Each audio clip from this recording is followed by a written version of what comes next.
Welcome to Power Women of the Trades podcast.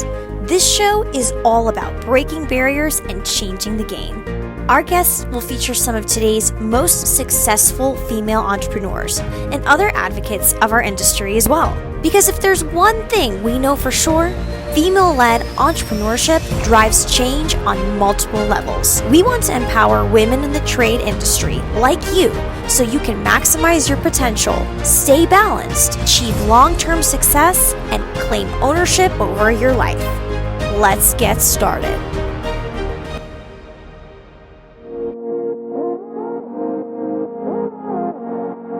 So Texas is my buddy from way back. You Tell love it? Look at these pillows. Is this your comfort? Is the pillows your comfort? I like pillows. Texas, why weren't you at Super Meeting? Why wasn't I? Yeah. I sent a couple of my managers We hung out with this them. year. Yeah. Texas was in charge of the business, and Yeah, it went to shit while Did they were you gone. you had to keep everybody in line? he got I needed the them back quick. he did. He got the unfair week because that second week of October kind of started or it was the first week of October, and it really started killing all of us in HVAC. And You're HVAC. Yeah. Do you do plumbing? They do plumbing. Just started plumbing. Yeah. Did you? Yeah. Like Super 2 excited weeks for ago. him. He's got a good plumber too. It sounds like. Okay. We've actually done more in plumbing sales this week than HVAC. Okay, That's listen. how it's gonna go. And I know this is going to be like squirrel. Are you going to have to redo your whole logo? No. So I got really lucky on that. All we have to do is this little part here that says heating and air Your conditioning. banner? Now it just says heating, air conditioning, and plumbing. So, Dan, I've had 3 logos made because of how we're going to roll it out. Like, we're the same way. I'm like, oh my gosh, now we have, and I asked him, I said, am I going to have my whole truck rewrapped when I do this? Or can we just figure out, luckily, I feel like When we we had Dan, just have to do that Are you banner. adding HVAC? Yes, and electrical. I mean, we'll do it in phases, but it's sooner rather than later. And I'm like, oh my gosh, we're going to have to rewrap all those. I don't want to come out all my cash. No, rewrapping all especially you those probably vans. just wrapped some of them. Yeah. Yes. when we did our logo with Dan, we left room. So it's And heating. should you, okay, and here's cooling, another question. plumbing. Even if I haven't added the third one, should I just go ahead and put it on there? No. So I don't have to read the banner so many times? I mean, no. Because I'm thinking electrical Because- might actually happen before HVAC. I don't know. Do y'all have strict electrical requirements for think about- licensing in Oklahoma? Same as our I don't know. other licensing. I'm like, I don't know. I think it's just normal, like the rest of everything. I mean, like, Well, like us. in Texas, it takes way less time and way less experience to get an HVAC license than a plumbing or an electrical license. Oh, really? Yeah, getting those Do other we have two. reciprocity with Texas? Reciproc- I And we can't mean ever the say that state word. of Texas, not Texas know. Medley. I know when you go to fill out the application, it'll tell you which states. Is that the word? Reciprocate. Is it reciprocate? Is that the right word? Reciprocate. Yeah, or reciprocity. Yeah, where would you be can like go the- back and forth. Is that how you say it, Leslie? Yes, Reciprocity? it's reciprocity. That's a word. Google That's a it, word, Jen. Reciprocity. I just have don't know if really I don't think that's the good right word, grammar. though. Okay. Okay. I'm a reader my whole life. Reciprocity. Replicate? Because back in my previous life, I had a real estate license and insurance license. I had a so real I had to estate care. license. I had to care about reciprocity. Okay. Can you spell it? No. This is exactly how it gets derailed. R-E-C. Real estate. R-I. R-E-C. RECIP. PROCITY. Okay. Moving on. Ding. This is why we don't start podcasts with a script because it's never going to There's no happen. script. There's no script. So, okay. But Texas has been my buddy for like what? 4 years? 5 Yeah, years? 4 or 5 more? years. We met from House Call Pro, right? Is that the How story? did we meet? You were on House Call Pro. Yeah. We were. We met some other. No, maybe at it was just House- chatting through the Facebook I think groups. through Facebook groups, but I think House Call Pro, then we met. Did you ever go to the House Call Pro meetups? I don't know. What are those about? I think the first time I actually met you in person was in Minnesota Oh, yes, with cornbread. with cornbread. What was that for? Operations Excellence with Nextstar. That was the first time y'all met? Yeah, in person. Yeah, because we'd been chatting for years with the House Call Pro groups. What did you and the think other of groups. Cassie when you met her in person? Ooh. This is one of those things we can edit, right? Absolutely. Hey, No, great. I'm playing. Great. I mean, it was what I expected, to be honest. I'm pretty raw and real, straight up. I'm not who I am on Facebook. Pretty loud is who on I'm the in internet, person. pretty loud in person. Yeah, you don't have to worry about me. What is No keyboard What warrior did here. Texas say on what? one of your posts the other day in Einstein's. It was like, He's like, Cassie's always getting in someone's ass. I was like, even your friends. sorry, I'm just going to hold us all accountable. I don't know how to tame myself down. I wish I had some of that sometimes, I though. know. Like, I don't care enough. I know. I'm like, I love it. But at times I love it, but also because I love her, I'm like, Delete this it. isn't serving you. Yeah, she has to bring. And every time you make an exchange like that on Facebook or whatever, it takes part of you. Like it takes part of your energy, whether you know it or not. And I'm always like, save it, save your energy. She hasn't tamed me down, but she will like, okay, this isn't worth your energy. Yeah. I'm like, okay, respectfully, I disagree. It's so right easy now. though to get sucked into some of that stuff though. Yeah. We see it all the time. I don't really feel like a need to jump in until I see that something damaging is being put out there that, someone who may not be able to read between the lines Yeah. or read deeper or That's doesn't exactly. know That's hard, enough huh? to really be able to see past the forest. I think- want to talk about this Yes, because this is a good topic. right now I'm on a healing journey of like what's my responsibility and what isn't. And they always say pay attention to what triggers you because it's something that you need to work on. And that is hard for me when I see friends of mine who are either starting out or they're just really hungry for information.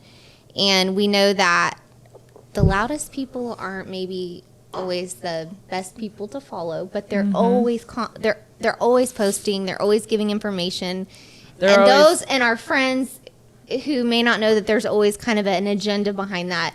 It's hard to not That's- insert yourself in those things. That's where I started. Like what you're it comes saying. from a good place. It always comes from a good Yeah, place. it's like where I started like being so opinionated. I mean, I've always been opinionated. Let's be real.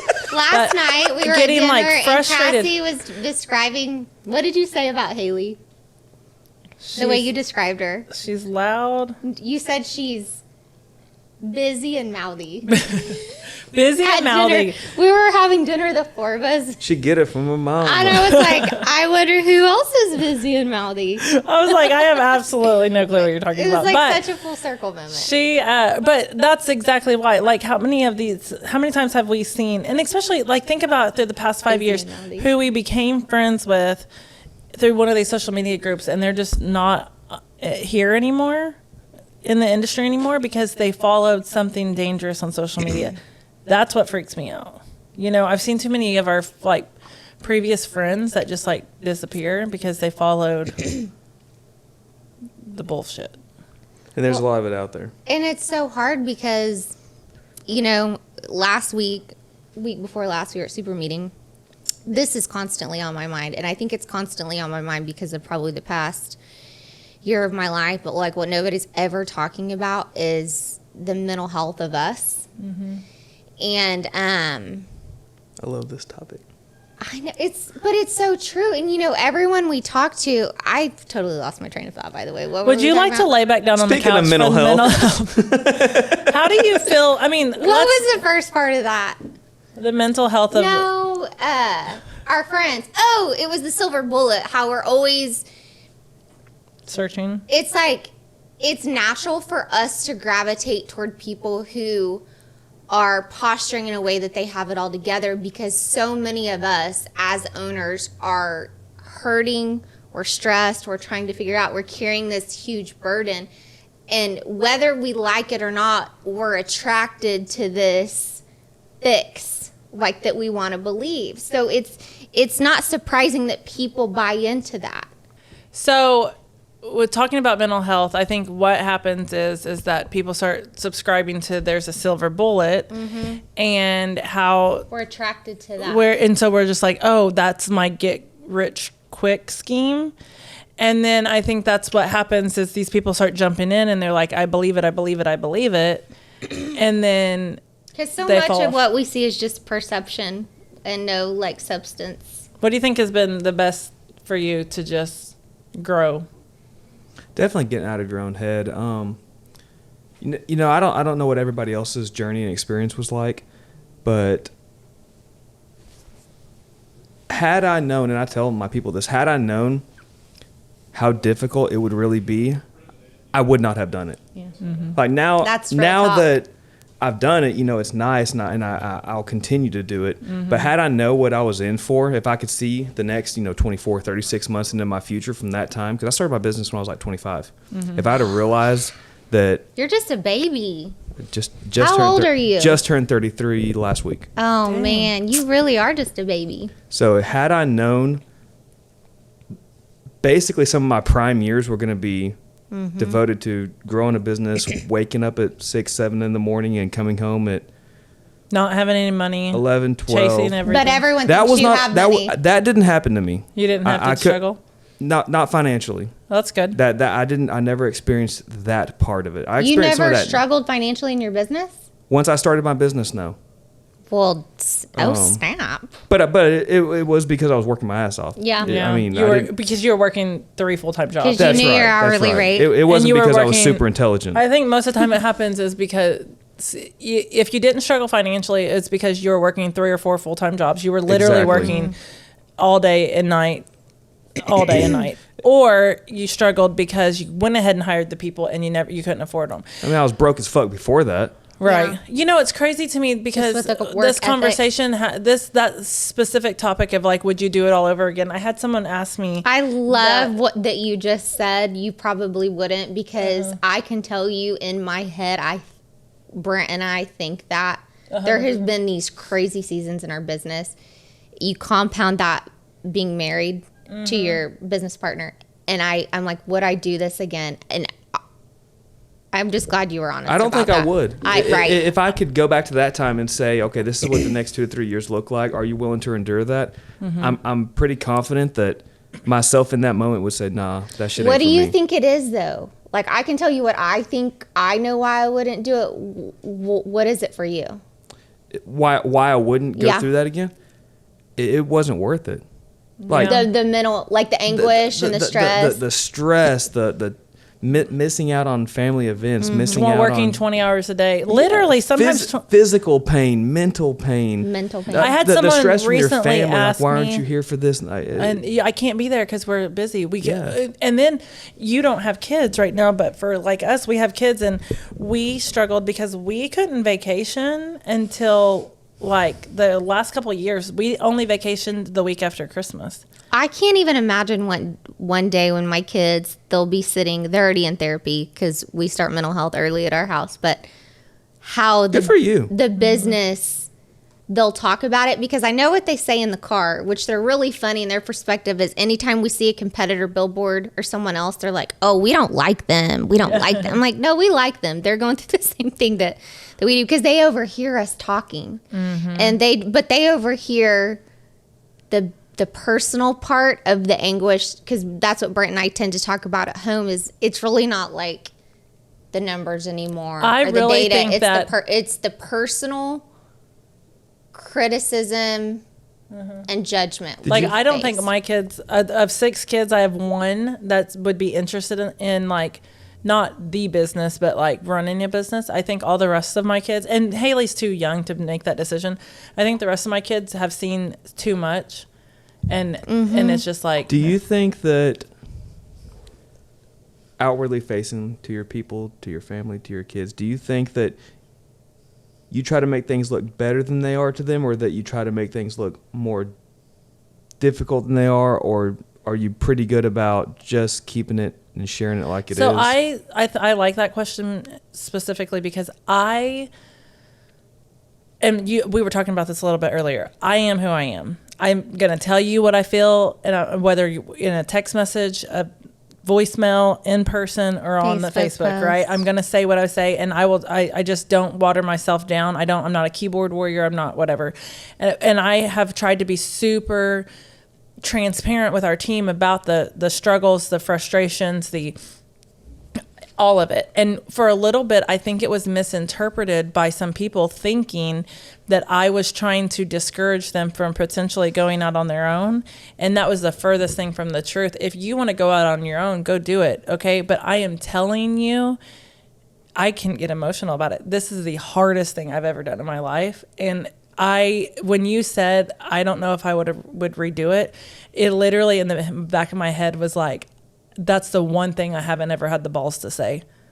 Yeah. Because I had someone Because just recently it goes against ask me. the grain. It goes against what I just had someone recently ask me, would you do it all over again? And I was like, yeah, Oscar and I like the chase and blah, blah, blah, blah, blah. But in the back of my head, I'm like, dude, I don't know. Because we're on 24/7. Mm-hmm. Yeah, and I mean that sincere. I don't know that. I don't Again, know. you have to have that. You have to have that current mind of yours, however many years ago, in place, and knowing what I know now, had I known it then, I don't think I would do it again. Like now, I love it and I'm happy, and there's so many great things. But there was a dark place there for a long time. I think You for just try to me, smile and truck through it. for me and maybe for you, and I don't know necessarily, maybe Leslie a little bit too. For me, what it started with was I was going to do something no one else in my family had ever done before. I was going to do something in my family no one in my family had ever done before, and I was going to create generational wealth that I could leave to my family. And then, why am I getting emotional? You know what it is for me? Because it's not that fucking easy. It hasn't been that easy, man. It just hasn't. And Well, because you're operating from a wound. Yeah, And like, and if that's we're what- all honest, we're operating Right. from a wound because we had something to prove. But listen, what the devil trained you to do, God will use for his glory. And I believe that. So it's like, it's a good thing I didn't know, right? Yeah. But one day, Exactly. It's a good thing. It's just like a really good thing. But I think, man, it's been so hard. And I'm just so glad we get to have like real conversations about it, because if you were to only look at what we talk about on social media, it would not be this. Yeah, And it's I, isolating. I tell people a lot of times, hey, be careful what you're consuming, because yeah, that raw, it's good. We need to be motivated, but they're not telling you the other side of that sometimes. And yeah, you don't want to pump your mind full of that dark negativity. But like, I don't even want acknowledge to, that it's out there. like, if you've never been sued, I don't even want your opinion. If you haven't been subpoenaed, I don't even care what you have to say. Well, shit. Because like, I haven't had those. we're Yet. in 2 lawsuits. Yet. We're in Yet. 2 lawsuits this year. He's I like hope you don't. Like when I hope I don't either. I hope you don't ever. But like I don't wish for struggle. this, Right. but this shit is real. We have 2 separate lawsuits, and we're fighting an insurance company. And I woke up last Monday morning. I think it was last Monday morning at super meeting with Cassie to podcast, not even for Champion, and I was subpoenaed on a job. That And she wasn't even- Could you even? I mean, and I'm like a highly emotional person, and that is not a dig. Like, that's a blessing. But between the two of us, I absorb all of that all the time, and it's really hard for me to turn off the struggle and then go be an amazing mom and wife. I cannot do it. And so that's the struggle for me. I don't know how to say, okay, I know this is business, but like, the business is your baby. I have a It's question. just like a kid. What? What's your biggest fear in business? Like the one thing, is it running out of money? Is it failing? Is it not being able to pay your people? Is it laying people off? Is it messing up someone's job? What is like that one thing that scares the living shit out Now, of you? and it would have been a different answer 2 years ago. I used to really feel in bondage to unhappy customers and 1-star reviews. I don't give a anymore, because now I know. But it would be that we've done all of this, and then there's nothing left at the end for all of this pain. There's no big sell or generational wealth, that all of this, which I have to take everything back scripturally, because that's who I am. Like, God works everything out for you in whatever it is. But I hope and pray, and that all of our hard work one day is like, there's some sort of a big payoff that is going to change the future for my children. No one, and I think when you were talking about why would you do this, for me it was always like, I always felt insignificant and overlooked growing up. So it's like, I just always knew if someone gave me a chance, I would do big things. I would be a bulldog about it, right? I never had anyone do that. And then when I finally got to do that for myself, and then Brent is the same way, it was like, you better watch out, because it's like, we're bet the farm people, we're going to lose it all, or we're going to risk everything to try to like create a Both life of for you are? ourselves. Yeah. It is not great. It's not amazing. Listen, I've been trying to. It's a risky play. I've been trying to get us on a personal budget. We're so like not paying attention. And I downloaded this app the other day, and I'm like, okay, this app is going to tell us where all of our money is going so we can be really mindful. And it's a personal, it's not even in the bit. Like, we're actually on the business side, we take care of it. Which, how does this make sense? Because we're, but anyways, I'm like, can you help me figure out where our money's going, and like, so we can really be diligent and make good decisions. Neither one of us should be in charge of that, because we're just. You're going on vacation, or he's buying a gun, or. Remember one time I was like, babe, can you please finish if you finish the price book by this weekend, you can go get that gun you want. Like, I'll go get it for you. It worked. I literally locked him in a room.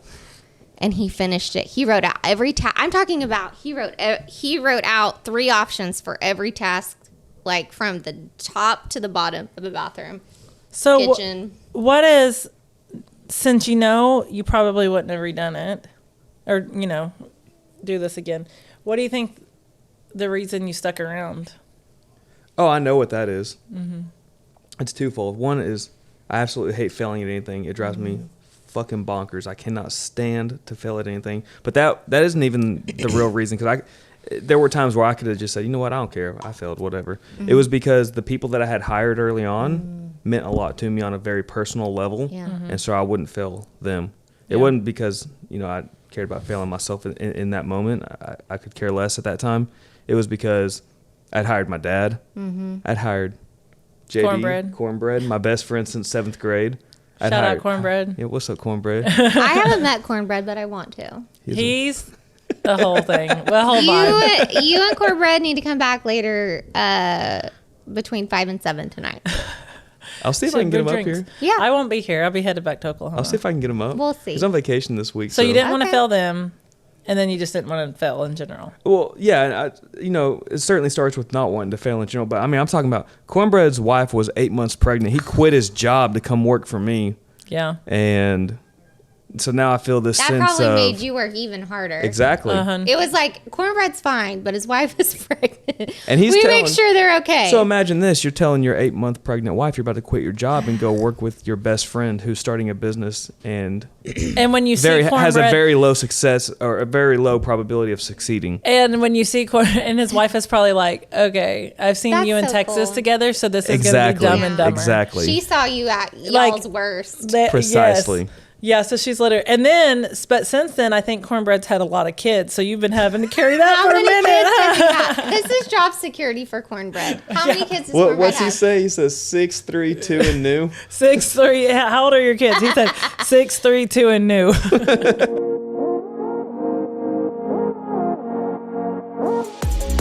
This has been Power Women of the Trades. Like what you hear so far? Leave us a review and Apple. And make sure to listen to our other episodes wherever you enjoy listening to your podcasts. Thanks for listening, and we'll catch you on the next one.